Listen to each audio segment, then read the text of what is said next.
start, and please keep in mind what I said before. Feel free to switch off few parts of this. It's very easy. Boring, I would suggest. But don't be fooled by this. In a few pages' time, things get hard.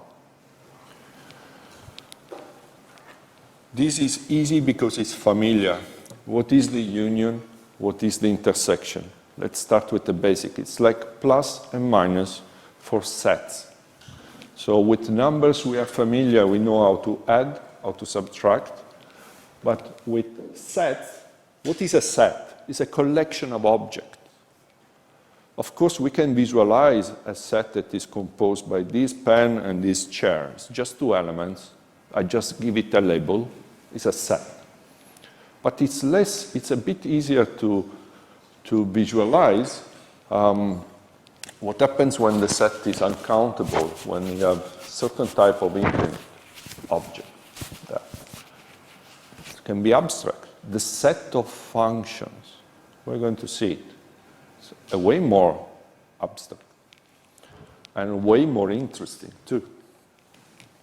So let's start with the union and intersection, and let's give an intuitive definition almost.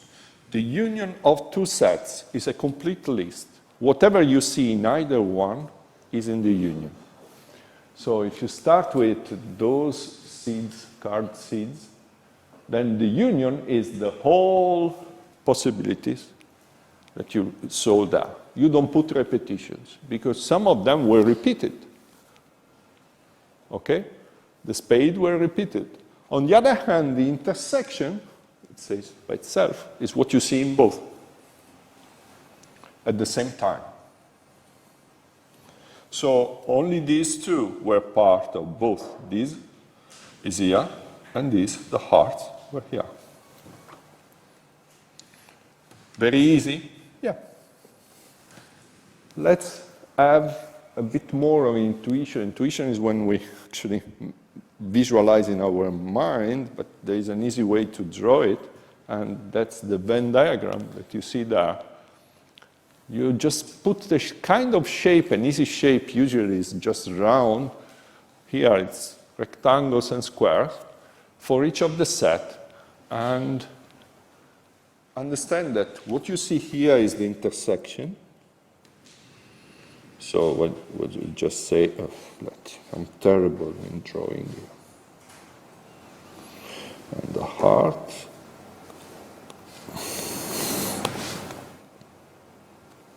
This is in the intersection. Now,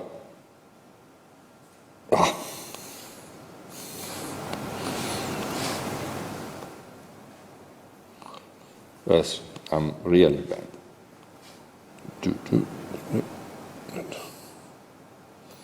It's here, and this guy here is here. So what I put on the left is what belongs to S but does not belong to the intersection. And the same principle I apply to the right. What you see in the middle, what is in both regions, is the intersection. Did I confuse you? Okay. Now, this is very simple, but becomes tricky when you start having larger sets. So if S is the set of positive, even integers, so an integer is, what is an integer? What's the definition of an integer? Well, natural number, but doesn't matter the sign. You want me to define it that way? -2 is an integer. -2.5 is not an integer. 2 is an integer. 0 is an integer. It means that it doesn't have dot something. Now, forgive me for that. It's a really bad definition of an integer, but we understand what I mean. Then, S is an infinite set, because it has all the integers. Countable, for those of you who are familiar. If you are not at this stage, do not worry. But infinite. T is the set of integers less, S is the set of positive even integer. My apologies. So I'm reading it wrongly. Positive even integers. On the other hand, T is the set of all integers that have this property, less than or equal to 9. In this case, if you want to take the union, well, all the negative integers are there that are even. Well, all the negative integers. So let's do it properly. S union T is equal to what? Well, if you want to have an abstract way, if K is an integer, I denote Z, the space of integers, and K is negative, does K belong to the union? Yes, because it is listed in T. T are all the integers less or equal than 9. So they are there. They are in the union because they belong to T. I can push this a little bit beyond and say, okay, if you have an integer that is less or equal than 9, it belongs to the union. Yes, because it belongs to T. Now, something different happens if K is larger than 9. Then you have the requirement that K must be even in order to belong to the B. Of course, will be positive if it is larger than 9, but in order to, will not belong to T, because T is only covers up to 9, but it will cover beyond if it is even, and in such a way that belongs to B. So K larger than 9, K even, we have that K belongs to B, and the requirement to belong to the union is simply to belong to one of them, at least. This implies, so these symbols here means belong. This one is an implication, ergo, or if you want, then we have that K. My apologies again. Belongs to T, then K belongs to S.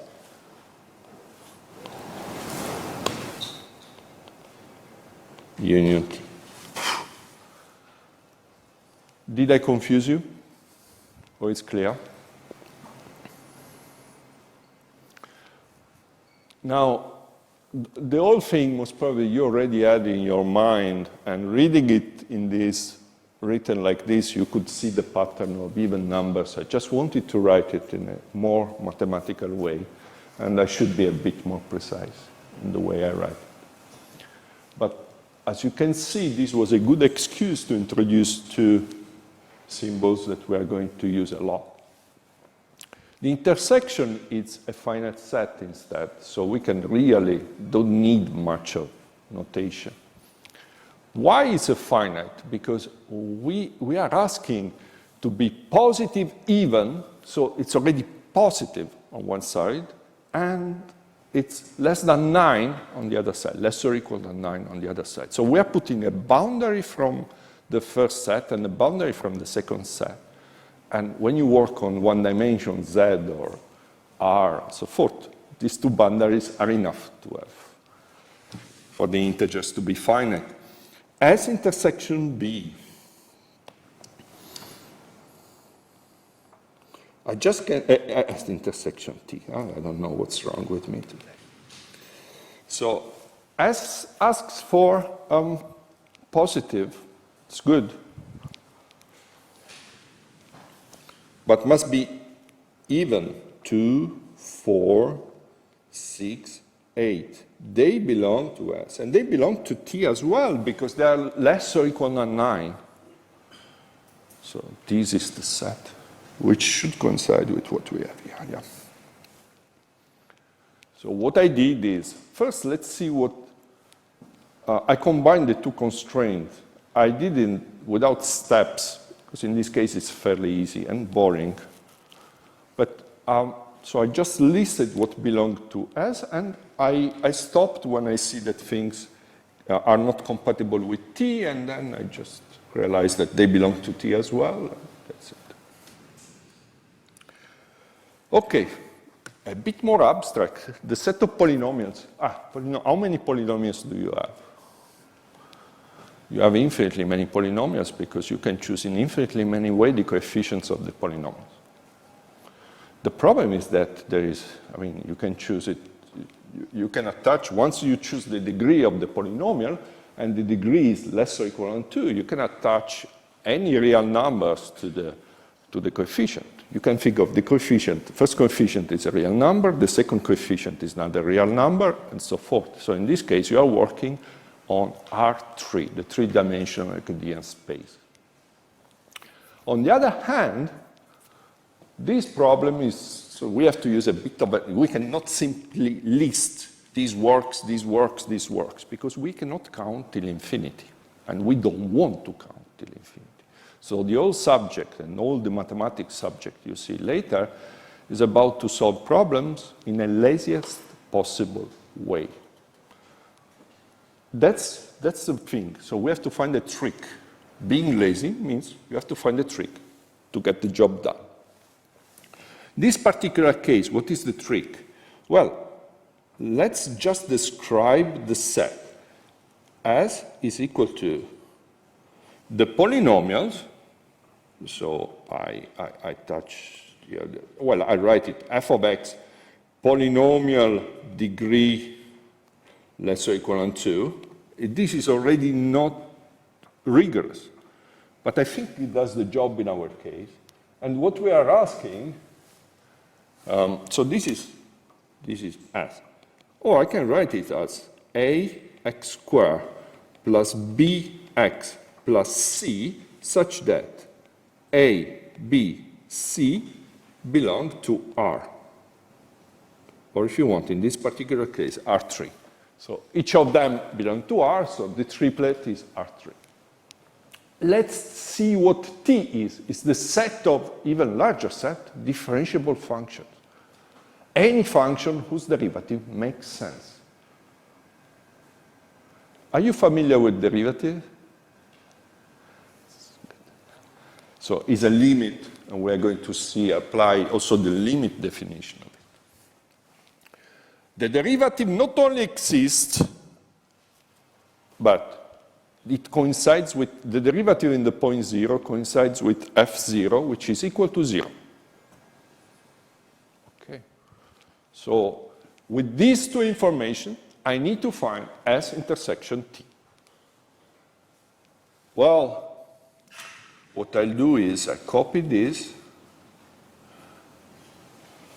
and I solve it in a different setting.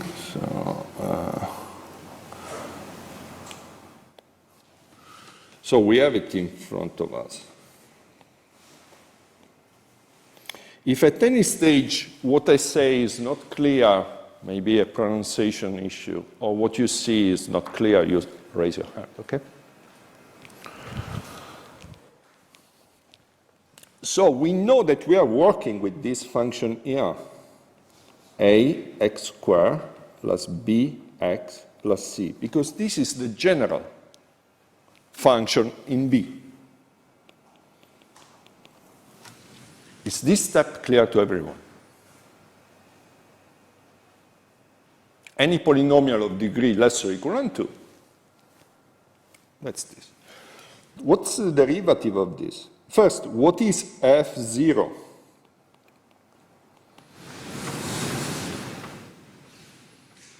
Is c itself. So the requirement that c is equal to 0, the requirement that the derivative is equal to 0 translates into that constant b equal to 0. Let's look at the first derivative. F prime x is equal to 2ax plus b. And I'm asking also for this to be equal to 0.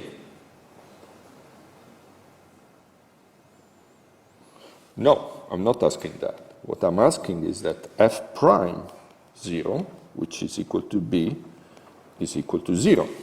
This is what I'm asking. And then it's easy. I have the two coefficients. So the whole intersection can be T intersection S can be written in this way, A x squared, such that A is any real number. If A is equal to 0, it works. If A is equal to 1, it works. Take the second derivative and yes? I can't quite remember the definition of a polynomial, but what if we have like negative powers? That's not a polynomial, it's a rational function, if you want to give it a name. But the polynomial is only something of this type. So I'll give a definition. It's a good point. For the moment, first, is the conclusion clear? And then I give a definition of polynomial. Yeah. That's good. Now, let's go back to polynomial. Formal definition. It's important I change color. The definition is the following. First, I start polynomial of degree n. It's simply, and this is a very good point, start to introduce new notation. This is a sum. AI x to the power I, and I is non-negative. Where, so this is f of x is a polynomial. There is a polynomial of degree n if it can be represented in this way as a linear combination of the variable x to the power I and with a coefficient multiplied to it doesn't change, does not depend on x. For some, now if you want a polynomial on the real numbers, for some AI belonging to R, so for some AI belonging to R. F is a polynomial if of degree n, if it can be represented in this way for all x in the real line. Now, F is a polynomial if there exists a degree such that it can be represented in this way. But you do not see negative power. And in that case, you have a different, usually, for what I could see, a different name.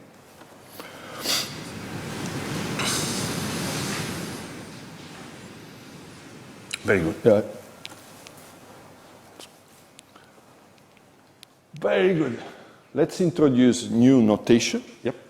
It says that T is different functions of F. Are we assuming that T is only contains polynomial functions? Yep. Oh. Yeah, I cheated, sorry. So any polynomial, its differentiable function, is what I used. And that's a very good point.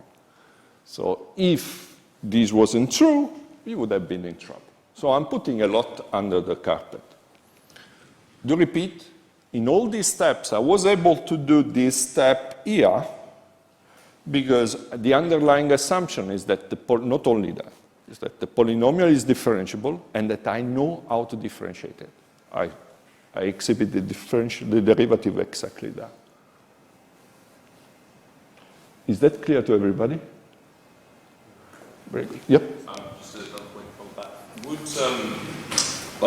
T is larger than the intersection of T and S to be, to clarify, there are things that are differentially if 0 is 0 and if first derivative is 0 that aren't polynomials, I think, is that?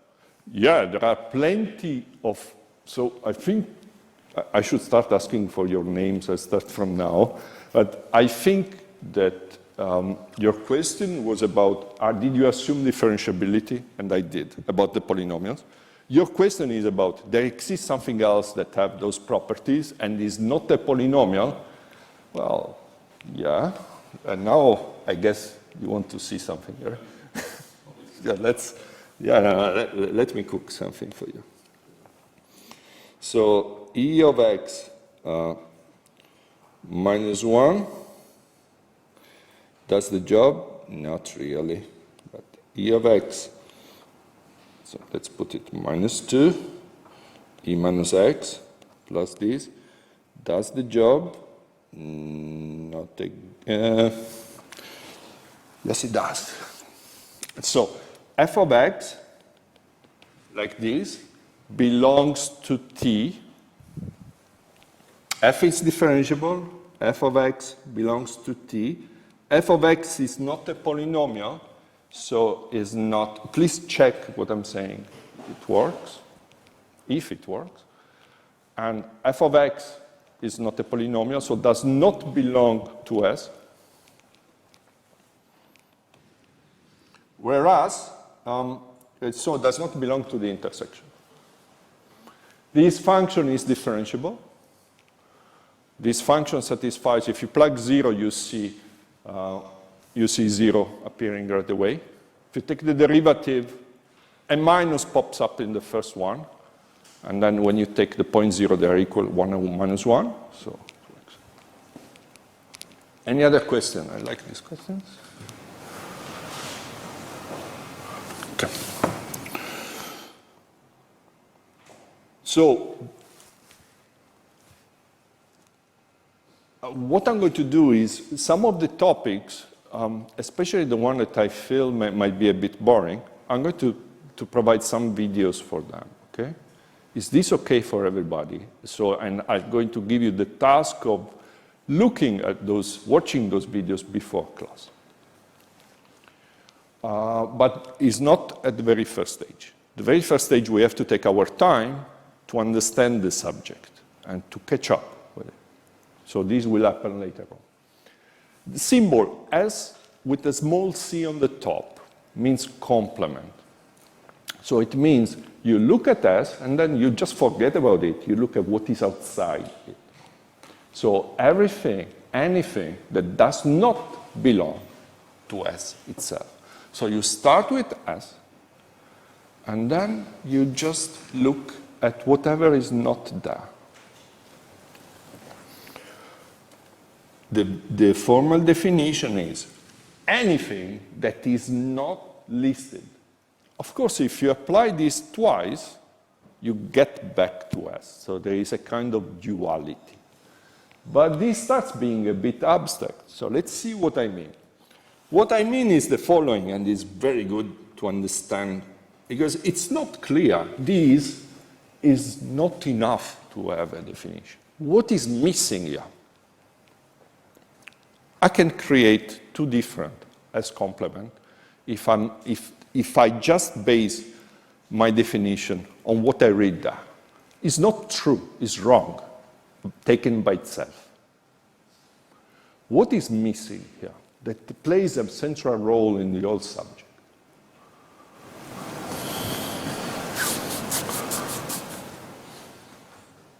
Yes?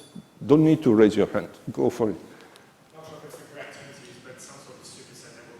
Exactly. I need to know the universe. I need to know what I'm working with. I need to know all the possibilities in my experiment. I'm going to use this to model experiments, not to create, but to create a model for an experiment. I need to know what are the possibilities, all the numbers, all the objects that I can observe. So before I do that, I really need to say, okay, I roll a dice.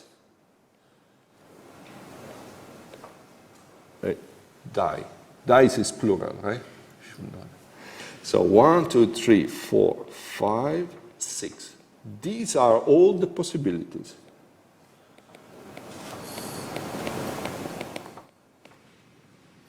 Then I just say my set as is equal to 2, 4, 6. Just choose the even numbers. Then I can definitely say as complement is everything in the list, but I should say everything that belongs to the, anything that is listed in the superset, as you say, in the universe, in the omega, but does not belong. Here is a new symbol, does not, that is the negation of the previous symbol, does not belong to S. Well, then I can definitely use a bit more of intuition and say, okay, 1 does not, 3 does not, and 5 does not. Why the complement is important? Sometimes it's much easier to compute the probability of the complement rather than the probability of the set itself. Sometimes one is impossible, the other is easy. It's this the level of gap. So we are going to use the complement a lot of times. Any question? Yep. Obviously, what's the difference between a sample space and a superset? No, there is no difference. There is, at this stage, no difference. So by superset, I mean something that contains the other. So it's more general. So I used it a bit improperly on this. So I would say either the terminology that I should use, and you feel free to choose anything there, omega itself says it all. If you use this notation, it's so well accepted now that tells you what are the possible outcome of the experiment. So just using omega, we understand each other. The second is the sample space, as you said, so it's much better, it's a way better terminology, or the reference set, if you allow me, but we are already a bit farther, so use sample set. But will be introduced formally the next lectures. Any other question? Yeah? Is there any preference on notation between a column and a bar? No, between the column and the bar, no preference. But we are going to use the bar a bit more when we talk about conditional probability. So as long as you are comfortable with it, I'm comfortable with it, and whoever is going to mark is comfortable with it. Which takes us to the other, these questions are really important for the marking part. So be careful when you see I introduce notation. S, for example, this one, S complement, some people use S bar. I'm fine with it, but try to introduce it. Say that it's the complement.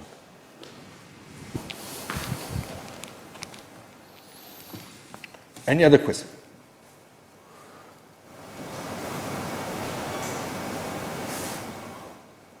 Cool.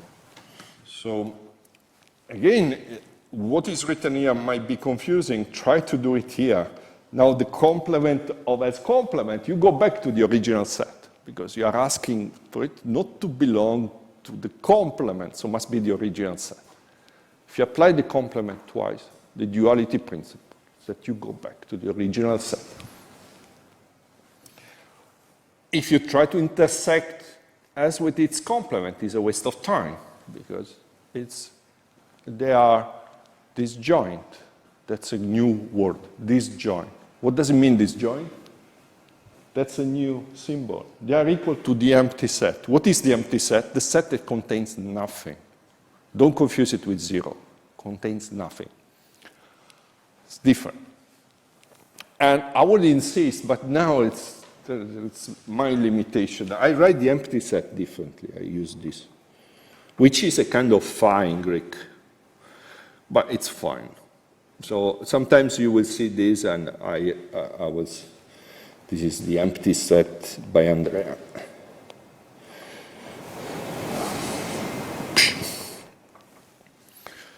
So I said you are wasting time. You are not, in the sense that we are going to use it a lot of times, that the two are disjoint. S and S complement, they have no interaction. They are disjoint. They have no common element. Otherwise, it would defy the definition of S complement. Finally, if you take the union, you get the whole set. Now, omega appears, the sample.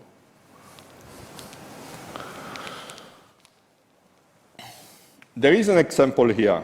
I'll leave it to you. Can you read and tell me what you think? But it should be straightforward. I chose numbers because I'm not so good in drawing.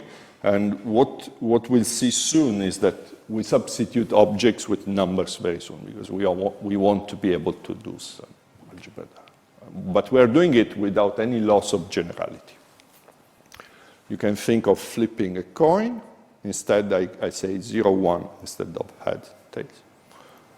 But it's just a labeling. Now,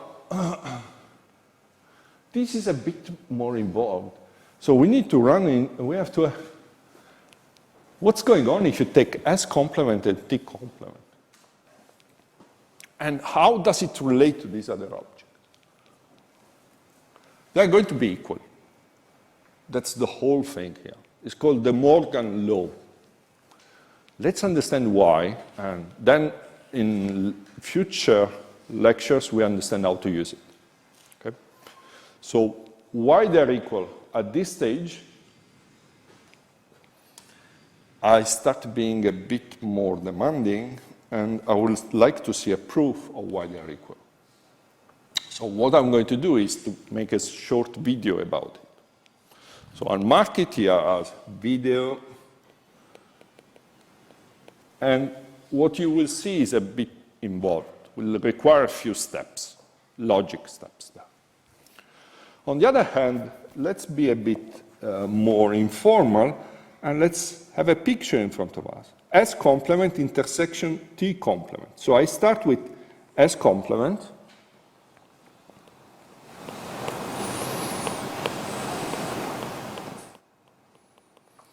Now, I use blue for T complement, and this is going to be a mess.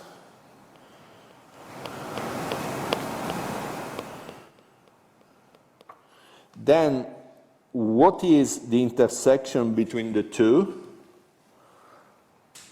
It's whatever is both blue and red.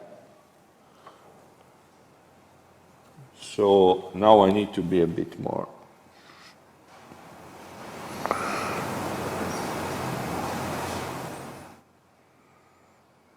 And here we are. Do you agree with what I wrote? But on the other hand, I don't need, the good news, I don't need to inflict you with another drawing, because I can realize that what is missing is the union between the two. So I just took the complement of the union, which is exactly what I was supposed to do there. So good news, I can let you go very early, unless you do have a few questions for me.